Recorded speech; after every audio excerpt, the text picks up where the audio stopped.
7টা পরীক্ষা দিলাম, এখন তো আন্দোলনের লিগা বাকি পরীক্ষাগুলো অনিশ্চিত হয়ে গেল। এইচএসসি 2024 ব্যাচকে অটো পাস দেওয়া হতে পারে। অটো পাস দেওয়া হবে না, বাকি সাবজেক্টগুলোর উপরে 50 মার্কের পরীক্ষা নেওয়া হবে। অটো পাসের দাবিতে আন্দোলন করতেছে এইচএসসি 2024 ব্যাচ।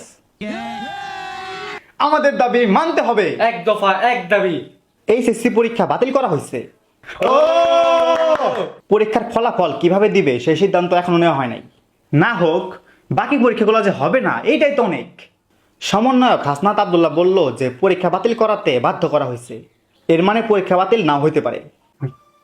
তুই শালা পরীক্ষা দিব না, মস্কারা মারায় আমগো লাগে। সার্জিস আলম বললেন যে পরীক্ষা বাতিল হওয়ার সিদ্ধান্ত অযৌক্তিক। আর মানুষ পান না, বারবার শুধু আমাদের উপরেই, বারবার শুধু 24 ব্যাচের উপরে। কেন? কেন? ওয়েট, সামনে তোমাদেরকে নিয়ে